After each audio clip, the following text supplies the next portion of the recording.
I can still smell the smoke from the $200 cigar when another man referred to me as that poor cop. April and I and the girls were at an event. It was a very high-end wedding that we'd been invited to by some very dear friends. And the venue was just full of very successful, very wealthy people. And we were seated at a certain table. And everybody was kind, but they were clearly in another earning bracket than we were, right?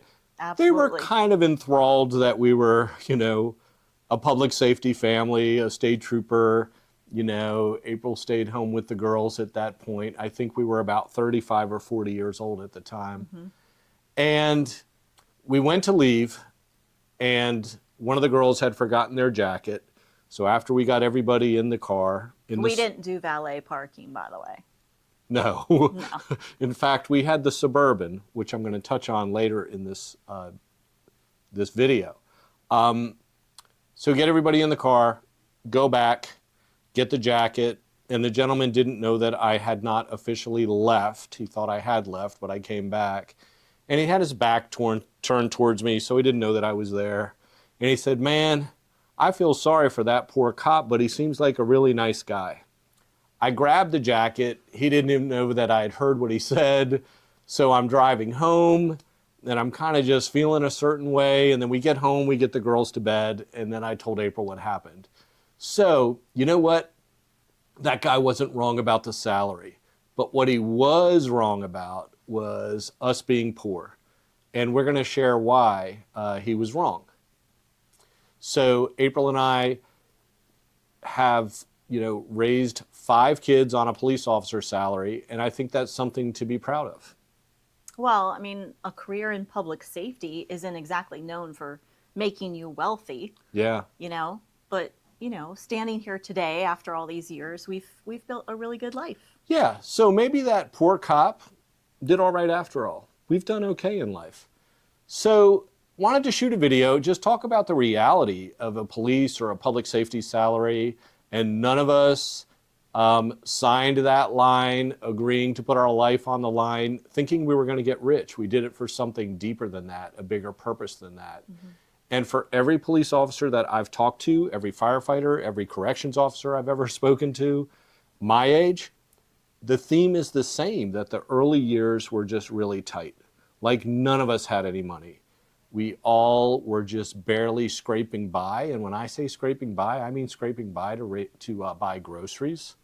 Some of us watched others that we grew up with or others in our neighborhood earn more, only stay in that house for a year or two and then move on to a bigger house. And you and I might be in that house for 10 or 15 years before we could afford. We were still in a townhouse. We were still. Yeah. Yeah, we're in a townhouse for a long time. Long time. Yeah. And you had to take out a loan to get an engagement ring even. I mean, they just did not pay you. Yeah, yeah. So what you learn is, for us, we've just learned to be content with where we are. We knew going in that public safety, it was not going to be a path to wealth. But let's talk about some things that mattered more to us than income.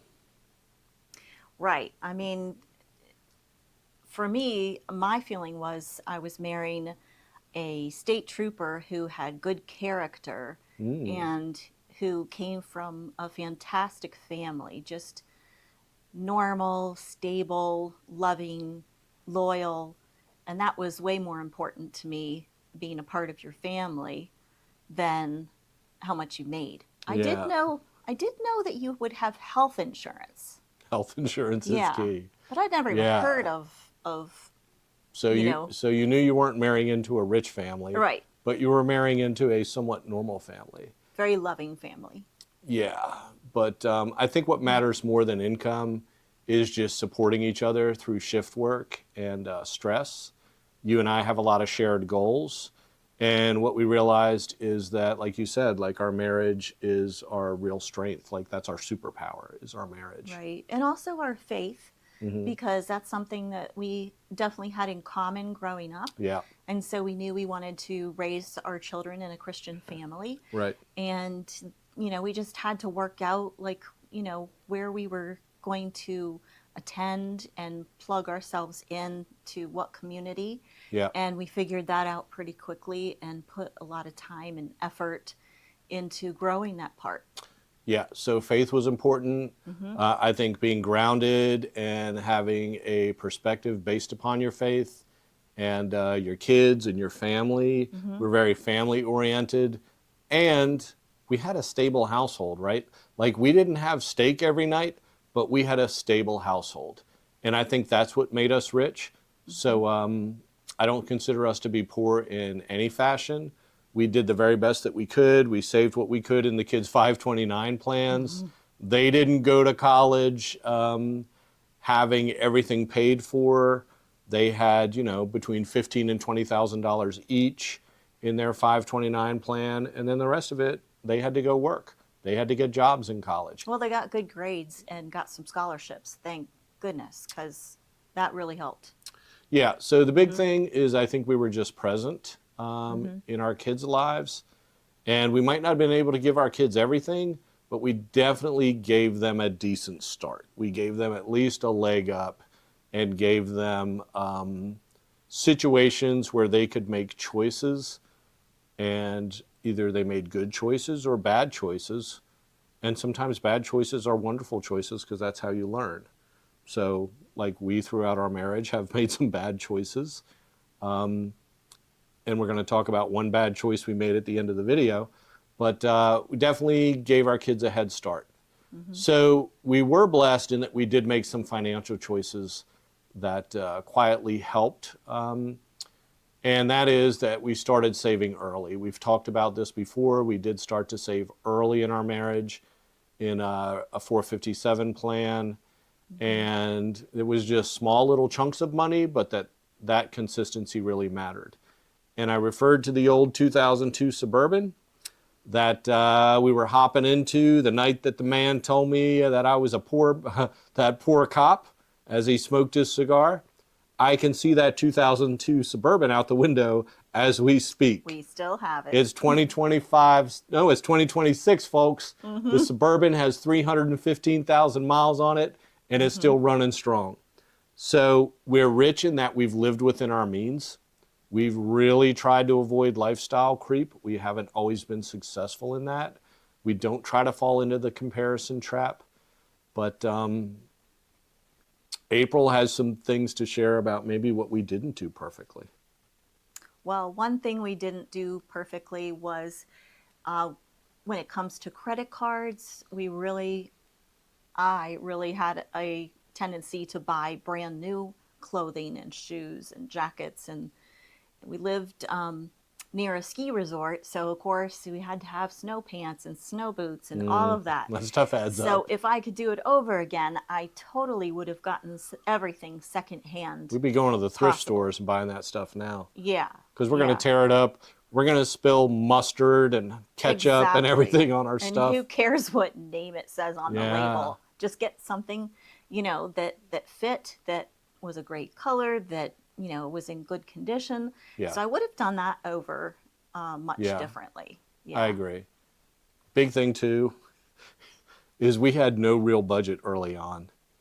And the reason we had no real budget, listeners, and we're going to be honest about this, because we didn't have any money and we just hoped that everything was going to work out month to month, right? So we knew if we did a budget, we would see where we were lacking. So I just kind of got into a little bit of a scarcity mindset. So I worked a lot of overtime and we just made it month to month. We did get in that little bit of credit card debt, took a little while to dig out of that. But as Dakota Myers said, he's a Medal of Honor winner, he said, hope is not a plan. Hope was our plan for a while, folks. We were hoping things would work out with finances. And what happened is we just didn't have the confidence that we do now, because now we have a plan. Our plan sometimes thwarts our desires to go out to eat or to go buy things, but we're sticking to the plan.